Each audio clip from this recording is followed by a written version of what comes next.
හැමෝම පිළිගන්නවා අපේ අලුත් වීඩියෝ සීරීස් එකට. මේ වීඩියෝ සීරීස් එකේදී අපි කතා කරන්නේ Python object oriented programming ගැන. එතකොට මේක follow කරන්න කලින් Python programming basic tutorial එක through ගියේ නැත්නම් ඒ වීඩියෝ tutorial එකට මම link එක description එකේ දාලා තියෙනවා. ඒ වීඩියෝ tutorial එක follow කරගෙන යන්න. මොකද basic knowledge එක ඕනේ අපිට object oriented programming tutorial එක follow කරන්න. මේ ටියුටෝරියල් සීරීස් එකට පස්සේ අපි ඇඩ්වාන්ස් Python ටියුටෝරියල් එකක් අප්ලෝඩ් කරනවා. ඒ ඇඩ්වාන්ස් Python ටියුටෝරියල් එකේදී අපි බලාපොරොත්තු වෙනවා කවර් කරන්න data visualization, image processing, web development වගේ graphical user interfaces මෙන්න මේ වගේ topics අපි cover කරන්න හිතාගෙන ඉන්නවා Python වලින්. ඊට පස්සේ ඒකට පස්සේ තව machine learning සහ deep learning tutorial series එකක් අපි ගේන්න බලාපොරොත්තු වෙනවා. ඒකින්ද channel එක subscribe කරලා නැති කට්ටිය ඉන්නවා subscribe කරන්න. එතකොට අලුතින් වීඩියෝ එකක් දාපු ගමන් ඔයාලට notification එකකින් දැනගන්න පුළුවන්. bell icon එකත් click කරලා තියන්න. එතකොට මේකට අපි use කරන්නේ object oriented programming මේ tutorial එකත් අපි use කරන්නේ Anaconda Navigator එකේ තියෙන Jupyter notebook development environment එක. ඒක install කරගන්න හැටි ඒ link එකත් මම ඔයාලට මේ description එකේ video description එකේ upload කරන්න. එතකොට මං හිතන්නේ ඔයාලා කලින් ටියුටෝරියල්ස් වලටත් ගිහිල්ලා බලන්න ඇති රැන්ඩම් ටියුටෝරියල්ස් ටිකුත් මම අප්ලෝඩ් කරලා තියෙනවා අපේ channel එකේ. ඒකත් බලන්න. අපි බලමු object oriented programming කියන්නේ මොකක්ද කියලා. අපි පටන් අරගෙන කරගෙන යමු. object oriented programming කියන එක ගොඩක් programming languages වල දකින්න තියෙන දෙයක්. උදාහරණයක් විදිහට Java programming language එක, C++ වල මේ වගේ ගොඩක් languages වල object oriented programming concept එක තියෙනවා. හැබැයි සමහර languages තියෙනවා object oriented නැති. උදාහරණයක් විදිහට C වගේ programming language එකක් ගත්තාම object oriented programming කියන concept එක ඒකේ නැහැ. එතකොට Java වගේ language එකක් ගත්තාම Java කියන්නේ fully object oriented programming language එකක්. ඒකේ හැම code එකක්ම object oriented programming වලින් තමයි run වෙන්නේ. object oriented programming වලින් තමයි අපි implement කරන්න ඕනේ. හැබැයි C++ Python ගත්තාම ඒවා sequential programming වලටත් support කරනවා, object oriented programming වලට support කරනවා. අපි Python programming basics වල කතා කරගෙන වෙන මේ sequential programming ගැන තමයි Python වල කතා කරේ. අපි මේ වීඩියෝ එකේදී අපි බලමු කොහොමද object oriented programming වල තියෙන concepts මොනවද, ඒක කොහොමද code එකකින් Python වල implement කරන්න කියලා. object oriented programming තේරුම් ගන්න ඔයාලට mainly දේවල් දෙකක් ගැන දැනගන්න ඕනේ, classes සහ objects. Python වල object oriented concept එක C++ Java වලට වඩා පොඩ්ඩක් වෙනස්. Java සහ C++ වල ගොඩක් වෙලාවට එකම concepts බොහොම match වෙන concepts ටිකක් තමයි තියෙන්නේ object oriented programming වලට. හැබැයි Python වල පොඩ්ඩක් object oriented programming concept එක පොඩ්ඩක් වෙනස්. හැබැයි object oriented programming වලට මොන language එක වුණත් ඒකේ classes and objects කියන දෙක අනිවාර්යයෙන්ම තියෙනවා. ඒකෙන් තමයි object oriented programming කොහොමද හැදෙන්නේ. අපි ක්ලාස් එකක් සහ ඔබ්ජෙක්ට් එකක් තේරුම් ගන්න මම මෙන්න මේ එක්සැම්පල් එක ඔයාලට මෙතන දාලා තියෙනවා. ක්ලාස් එකක් කියලා කියන්නේ හරියට බ්ලූප්‍රින්ට් එකක් වගේ. එහෙම නැත්නම් අපි කියනවා ප්ලෑන් එකක් වගේ. අපි හිතමු ගෙදරක ප්ලෑන් එකක් කියලා. මෙන්න මේ වගේ ප්ලෑන් එකක්. ඒ ප්ලෑන් එක බලලා අපි මේ ප්ලෑන් එක යූස් කරලා හදන ගයක් ගත්තොත් අන්න ඒ ගෙදර අපිට කියන්න පුළුවන් මෙන්න මේ ක්ලාස් එකේ ඔබ්ජෙක්ට් එකක් කියලා. ඒතකොට මේ ප්ලෑන් එක නැත්නම් මේ බ්ලූප්‍රින්ට් එක අනුව හදන ඔබ්ජෙක්ට් එකක් තමයි මෙන්න මේ ගෙදර කියන්නේ. ඒතකොට ඔයාලට තේරෙන්න ඕනේ මෙන්න මේ ක්ලාස් එකෙන් අපිට ඔබ්ජෙක්ට්ස් ඕන තරම් හදන්න පුළුවන්. අපි හවුසින් ස්කීම් එකක් ගත්තොත් එකම ප්ලෑන් එකෙන් හදපු ගෙවල් ගොඩක් තමයි හවුසින් ස්කීම් එක තියෙන්නේ. අන්න ඒ concept එකම තමයි object oriented programming වලත් තියෙන්නේ. අපි ගත්තොත් Python වල object oriented programming වල තියෙන class එකක් මෙන්න මේ විදිහට. class එකක් ඇතුලේ තියෙනවා mainly types දෙකක objects නැත්නම් types දෙකක අපි මේවට කියන attributes කියලා. පළවෙනි එක තමයි data members, දෙවෙනි එක තමයි methods. මෙන්න මේ data members සහ methods කියන එක ඔයාලට අලුත් දෙයක් නම් data members කියන්නේ බොහොම සරලව කිව්වොත් ඇත්තටම variables. අපි Python වල කලින් කතා කරපු variables. methods කියන්නේ Python functions වල. හැබැයි එකක් class එකක් ඇතුලේ තියෙනකොට අපි කියන්නේ ඒවට data members සහ methods. නැත්නම් ඒවා just variables and functions තමයි. data members mainly type තුනක් තියෙනවා Python වල: class variables, instant variables සහ local variable. ඊට methods ගත්තාම functions අතරම functions types දෙකක් තියෙනවා: class methods සහ constructors කියලා. අපි මේවා ගැන කතා කරමු ඉස්සරහා codes වලදී. අපි බලමු දැන් කොහොමද මේ වගේ class එකක් Python වල implement කරගන්නේ කියලා. මෙන්න මේ වගේ ඔයාලට class එකක් පටන් ගද්දි class කියන keyword එකෙන් තමයි පටන් ගන්න ඕනේ. ඊට පස්සේ මේ තියෙන්නේ class එකේ නම. මම මේ උදාහරණයක් විදිහට හදලා තියෙන rectangle class එකක්. මේ rectangle class එකේ මම class variables ඊට පස්සේ instant variables local variables කියන data members සහ methods මම දාලා තියෙනවා. මම ඒවා ඔයාලට පෙන්නන්නම්. මම පස්සේ explain කරන්නම් කොහොමද මේක වැඩ කරන්නේ කියලා. මේ තියෙන්නේ class variable එකක්. class variable එකක් define කරන්නේ functions වලට එළියෙන් හැබැයි class එක ඇතුලේ. මෙන්න මේ වගේ එකකට තමයි අපි class variable එකක් කියලා කියන්නේ. ඒතර මෙන්න මේ තියෙන def කියලා අපි දාන්නේ. අපි දන්නවා functions තමයි Python වල def කියලා දාන්නේ. ඒතර මේ තියෙන්නේ def කියලා දාලා තියෙන්නේ methods. එතකොට මෙන්න මේ init කියන method එකට අපි කියනවා construct එක කියලා. constructor method එක කියලා. මේ තියෙන්නේ underscores දෙකක් දෙපැත්තේ තියෙනවා init එකට දෙපැත්තේ. එතකොට මේකට අපි කියනවා constructor කියලා. මම පස්සේ explain කරනවා මොකද්ද constructor කියන්නේ කියලා. මේ තියෙන normal class methods තුනක් තමයි මේ පල්ලෙහාට තියෙන්නේ. එතකොට අපි මෙන්න මේ self dot කියලා දාන ඒවාට අපි කියනවා instant variable කියලා. class එක instant variable සහ instant variable වලට අමතර method එකක් ඇතුලේ variable එකක් තියෙනවා නම් අන්න ඒකට අපි කියනවා local variable එකක් කියලා. මෙන්න මේ local variable එක. ඒතර උදාහරණයක් විදියට මෙන්න මෙතන තියෙන local variable එක. මේ තියෙන one side length කියලා. අනේ one side length කියන එක self dot කියලා අපි දාලා නැහැ. ඒකින්ද මේකට අපි කියනවා local variable එකක් කියලා. එහෙනම් class variable, instant variable සහ local variable. ඊට පස්සේ මේ තියෙන්නේ methods. සහ මෙන්න මේ පළවෙනි method එකට අපි කියනවා underscores දෙකක් දාලා init කියලා දාන special method එකට අපි කියනවා constructor. ඒතකොට හැම class එකකම constructor එක මෙන්න මේ init කියලා තමයි අපි දාන්නේ. අනිත් ඒවට ඔයාලට කැමති customize name එකක් දෙන්න පුළුවන් අනිත් methods වලට. හරි. එතකොට මෙන්න මේ විදිහට තමයි rectangle class එක මම හදලා තියෙන්නේ. මේක data numbers විදිහට මෙන්න මේ කට්ටිය ඉන්නවා. එතකොට මේ ටික instant variable ටිකක් මම කලින් කතා කළා වගේ මොකද self dot කියලා දාපු හින්දා. ඊට පස්සේ මෙන්න මේ one side length කියලා දාපු එක local variable එකක්. මෙන්න මෙතන තිබ්බ එක. මොකද ඒක self කියලා නෑ. හැබැයි class එකක් ඇතුලේ මේක self කියලා දාලා තිබ්බේ නෑ. හැබැයි method එකක් ඇතුලේ තමයි තියෙන්නේ. අපි එතකොට ඒකට කියනවා local variable එකක් කියලා. methods වලට එළියෙන් තියෙනවා නම් මොකක් හරි variable එකක් අපි ඒකට කියනවා class variable එකක් කියලා. මෙන්න මේක තමයි count කියන එක class variable එකක්. ඒතකොට methods තිබ්බා init, find area, find perimeter, print details, constructor. එතකොට මෙන්න මේ rectangle class එකෙන් අපිට පුළුවන් rectangle objects හදන්න. මේ තියෙන්නේ class definition එක. ඇත්තටම මේකේ මොකද්ද වෙන්නේ? මම මේ construct එක ගැන ඔයාලට මම පස්සේ වෙනම කියලා දෙනවා. හැබැයි මේ තියෙන්නේ methods නැත්නම් functions. ඊට අනිත් ඒවාත් ඔයාලා දන්නවා variables විදිහට තියෙනවා. එතකොට මෙන්න මේ class එකෙන් අපිට පුළුවන් මෙන්න මේ විදිහට rectangle objects හදන්න. කොහොමද ඒක හදන්නේ? rectangle කියලා parentheses දෙකක් දාලා අපි class එකේ construct එක මේ call කරන්නේ. නැත්නම් අපි කියමු class එක call කරනවා කියලා.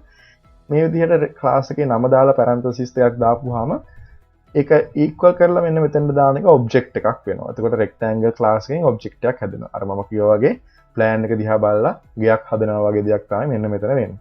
ඊට පස්සේ එතනින් පස්සේ ඔයාට ඒකේ ඇතුලේ තියෙන attributes කියලා කියන්නේ මෙතන rectangle rect1 කියලා තමයි අපි object එක හදලා තියෙන්නේ. rect1 කියන object එක ඇතුලේ තියෙන attributes කියන්නේ method සහ data members ඒවා call කරන්න ඕන නම් ඒවා access කරන්න ඕන නම් මේ rectangle 1 කියන object එකේ නමින් තමයි call කරන්න ඕනේ. ඒක rectangle 1 dot කියලා වාට call කරන්න පුළුවන්. මෙයන් call කරලා තියෙන rectangle 1 එකේ තියෙන print details කියන function එකට තමයි නැත්තම් method එකට තමයි මම call කරලා තියෙන්නේ. එතකොට මේක special දෙයක් තියෙනවා. දැන් මේ rectangle class එකෙන් අපි object එකක් හැදුවාම මේ class එකේ තියෙන හැම දෙයක්ම ඒ object එක ඇතුලේ තියෙනවා. දැන් උදාහරණයක් විදිහට අපි plan එකක් දිහා බලලා ගයක් හැදුවාම මේ plan එකේ තිබ්බ හැම කාමරයක්ම හැම දෙයක්ම මේ ගේ ඇතුලේ තියෙනවා. අන්න ඒ වගේම තමයි මේ rectangle class එකෙන් අපි හදන rectangle object එකක් ඇතුලේ මෙන්න මේ data members ටිකයි මෙන්න මේ methods ටිකයි හැම එකක්ම තියෙනවා. හදන හැම object එකම අපි objects 1000ක් හැදුවත් ඒ 1000ෙම මෙන්න මේ variables ටික වෙන වෙනම තියෙනවා. අනික දේ තමයි දැන් මේ rectangle class එකෙන් හදන objects වලට හැම object එකටම වෙන වෙනම මෙන්න මේ variables මේවා හැදෙනවා. හරියට මෙන්න මේකේ කොපියක් වගේ. හරියට අපි plan එකක් දිහා බලගෙන ගෙවල් හදනවා. ඒතර හැම ගෙදරකම අර plan එකේ තියෙන හැම දෙයක්ම තියෙනවා. අන්න ඒ දේ තමයි ඔයා තේරුම් ගන්න ඕනේ. එතකොට මෙතන මම මෙන්න මේ rectangle 1.printDetails කියන method එක call කරලා තියෙනවා. ඒ rectangle 1.printDetails කියන method එක call කළාම ඔයාලට පේනවා මෙන්න මේ constructor called කියලා වැටලා තියෙනවා. ඔය constructor called කියන එක වැටෙන්නේ ඔය constructor called කියන print එක මම දාලා තියෙන්නේ මෙන්න මෙතන. එහෙනම් ඔයාලට තේරෙන්න ඕනේ අපි මේකෙන් කළේ ඔබ්ජෙක්ට් එකක් හදපු එක rect1 කියලා rectangle type ඔබ්ජෙක්ට් එකක් හදපු එක. එහෙනම් මේ ඔබ්ජෙක්ට් එකක් හදපු වෙලාවේ ඔයාලට තේරෙන්න ඕනේ එහෙනම් මෙන්න මේ construct එක නැත්තම් මෙන්න මේ init කියන function එක call වෙනවා කියලා. එහෙනම් එකෙන් අපිට තේරුම් ගන්න දේවල් ගොඩක් තියෙනවා. අපි ඔබ්ජෙක්ට් එකක් හදනකොට අනිවාර්යෙන්ම ওই constructor function එක call වෙනවා. අපි ඒක manually call කරන්න ඕනේ.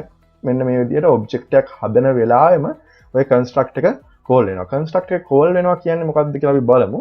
construct එක ඇතුලේ මම කරලා තියෙනවා instant variable හතරක් දාලා තියෙනවා self.width, self.height, self.area, self.perimeter කියලා. මේ හැම එකක්ම මම 0 වලට equal කරනවා. ඊට පස්සේ තමයි මම constructor call කියලා දාලා තියෙන්නේ. එතකොට තව දෙයක් තමයි මෙන්න මේ object oriented programming වල නැත්නම් Python වල class එකක් ඔයා හදනකොට මේ හැම function එකකටම මෙන්න මේ self කියන parameter එක හැම method එකකටම මෙන්න මේ self කියන parameter එක pass කරන්න ඕනේ. මේ self කියලා කියන්නේ ඇත්තටම තමන්ගේ class එකේ තියෙන objects මේ තමන්ගේ object එකේ තියෙන attributes ටික තමයි මෙන්න මේ self එකේ include වෙන්නේ. ඒ කියන්නේ මේ self එක ඇතුලේ තියෙනවා methods ටික, self එක ඇතුලේ තියෙනවා variables ටික හැම දෙයක්ම මෙන්න මේ self එක ඇතුලේ include කරලා තියෙනවා. එතකොට අපි බලමු මෙන්න මේ construct එක call වෙනවා. ඊට පස්සේ object එකක් create කරද්දී මම කිව්ව විදිහට constructor එක call වෙනවා. ඊට පස්සේ මම මෙන්න මේ rect1.printDetails කියන එක call කරලා තියෙනවා. ඒතර ඔයාලට බලන්න පුළුවන් මෙන්න මේ rect1.printDetails කියන්නේ මෙන්න මේ function එක. එහෙනම් අර අපි හදපු rect1 object එකේ මෙන්න මේ function එක call වෙනවා. එතකොට එයා මොකද්ද කරන්නේ? width එක, self width, self height, self area, self perimeter, self count මෙන්න මේ ටික print කරලා තියෙනවා. මේ විදිහට ඒවා ඔක්කොම බිඳු විදිහට print කරලා තියෙනවා. ඊට පස්සේ මම මොකද කරන්නේ? මම තව object එකක් හදනවා rectangle 2 කියලා. ආයේ rectangle object එකක්මයි. ඊට පස්සේ මම කිව්වා කලින් rectangle object එකක් කොහේ හරි හැදුවාම ඒකේ ඇතුලේ තියෙන attributes කියලා මම mean කරන්නේ data members සහ methods. මෙන්න මේ methods access කරන්න ඕනේ නම් ඔයාලට ඒක කරන්නේ rectangle එකෙන් class එකෙන් හදපු object එකේ නම dot කියලා ඔයා ඊට පස්සේ attribute එක call කරන්න. දැන් මෙතන මම කරලා තියෙන්නේ rectangle 1 එකට තියෙන height එක මම 10 කරලා තියෙනවා. rectangle 2 එකේ height එක මම 10 කරලා තියෙනවා. rectangle 2 එකේ width එක මම 20 කරලා තියෙනවා. එහෙම කරලා මම rectangle 2 එකේ print details function එක call කරනවා. එතකොට මොකද වෙන්නේ? අර කලින් විදිහටම constructor call වෙනවා automatically. සහ width එක height එක ඊට පස්සේ මෙන්න මේ print details function එකේ මොකද වෙලා තියෙන්නේ? height එකයි width එකයි මොකද වෙලා තියෙන්නේ? මෙන්න මේ අපි දාපු values ටික pass වෙලා තියෙනවා. ඒකට අර කලින් වගේ බිඳුව නෙමෙයි. මොකද කලින් අපි එහෙම value assign කිරීමක් කරේ නැහැ. just print function එක call කළා විතරයි. හැබැයි මෙතන print details function එක call කරන්න කලින් අපි මෙන්න මේ values assign කරනවා. එතකොට මෙන්න මේ print details class එකේ මෙන්න මේ තියෙන print details කියන method එක call වෙද්දී මෙන්න මේ variables ටික instant variables ටික print කරන එක තමයි අපි කරලා තියෙන්නේ. ඊට පස්සේ තව object එකක් මම හදා තියා rectangle 3 කියලා. rectangle 3 එකේ මම මොකද කරලා තියෙන්නේ? අර විදිහටම height එකටයි width එකටයි මම values assign කරලා තියෙනවා. ඊට පස්සේ මම call කරනවා rectangle 3 find area, rectangle 3 find perimeter කියන methods දෙකටත් මම call කරලා තියෙනවා. මම මේකේ එක කළේ නැහැ. අපි බලමු rectangle class එකෙන් හදන object එක find area සහ find perimeter methods දෙක call කරාම මොකද වෙන්නේ කියලා. find area method එක call කරාම මොකද වෙන්නේ? self area කියන එක equal වෙනවා self width එක සහ self height එක. එහෙනම් අර අපි දුන්න values දෙක ගුණ වෙලා area කියන එකට දාගන්න. find perimeter එකෙත් වෙන්නේ ඒකමයි. self height side self width එකතු වෙලා one side length කියලා එකක් හැදෙනවා. ඒක දෙකෙන් ගුණ වෙනවා. ඒකෙන් perimeter නැත්නම් පරිමිතිය හොයනවා. පරිමිතිය හොයලා self.perimeter කියලා දානවා. මේ self.perimeter කියනවා instant variable. එහෙම නැත්නම් අපි කියන මේවට class එකේ තියෙන object වලට අදාළ variables කියලා. ඊට පස්සේ මොකද වෙන්නේ? print details එකේ perimeter එකයි area එකත් අපි print කරලා තියෙනවා කලින් වගේම. එතකොට rectangle 3 object එකේ rect3 object එකේ මෙන්න මේ විදිහට අපිට area සහ perimeter එක බලා ගන්න පුළුවන්. හරි, අපි දැන් කතා කරමු. දැන් අපි objects තුනක් හදලා ඉවරයි Python වලින් rectangle class එකට අදාළ objects තුනක් හැදුවා. හැබැයි පොඩ්ඩක් බලමු දැන් methods කියන එක ඔයාලට පැහැදිලි මොකද්ද method කියන්නේ just function එකක්. හැබැයි මෙන්න මේ self කියලා දාන ඒවට අපි කිව්වා මම නමක් කිව්වා instant variable කියලා. ඒ වගේ මෙන්න මේ වගේ ඒවාට මම කියනවා local variable කියලා. සහ මෙන්න මේ class එක ඇතුලේ සහ methods වල එළියේ තියෙන variables වලට අපි කිව්වේ class variables කියලා. මම class variable එක පොඩ්ඩක් පැත්තකින් තියනවා. මම class variable එක ගැන වෙනම කතා කරනවා. හැබැයි මෙන්න මේ self dot කියලා දාන ඒවාට අපි කිව්වා instant variable සහ මෙන්න මේ නිකන් දාන ඒවාට අපි කියනවා just local variables කියලා. ඒතර මේ දෙක අතර වෙනස තමයි දැන් මෙන්න මේ self කියලා දාන එක class එක ඇතුලේ ඕන method එකක access කරන්න පුළුවන්. ඒ කියන්නේ දැන් මේක declare කරන්නේ මෙතන. අපි මෙතනින් තමයි මේවා assign කරලා මේක declare කරලා තියෙන්නේ width, height, area, perimeter ඔක්කොම අපි define කළේ මෙතන, declare කළේ මෙතන. හැබැයි ඒවා කිසි ප්‍රශ්නයක් නැතුව අනිත් හැම class එකේ තියෙන හැම method එකක් ඇතුළෙම access කරන්න පුළුවන්. එතකොට අන්න ඒ වගේ class එක ඇතුලේ නැත්නම් අපි methods වලට එහෙම නැත්නම් අපි මේ object එක හැදුවට පස්සේ object එක ඇතුලේ තියෙන methods වල ඕනම තැනක access කරන්න පුළුවන් වෙන්න මේ instant variables. සහ class එකෙන් පිට මෙන්න මේ වගේ main function එක ඇතුලේත් එයාලව access කරන්න පුළුවන් කිසිම ප්‍රශ්නයක් නැහැ.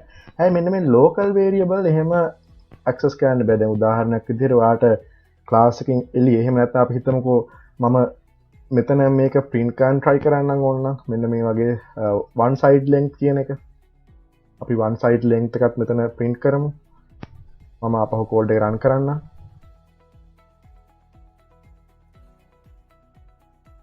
එතකොට මෙන්න මේ වගේ error එකක් එනවා one side length is not defined. මොකද දැන් මේ one side length කියන එක print details function එක ඇතුලේ declare කරලා නැහැ. එයා දන්නේ නැහැ එහෙම එකක්. මොකද ඒක class එකේ එහෙම නැත්නම් instant variable එකක් නෙමෙයි. ඒකින්ද මේක local variable එකක් හින්දා යාට බෑ මෙතන එහෙමයක් access කරන්න මේ function එක ඇතුලේ යා declare වෙලා නැහැ.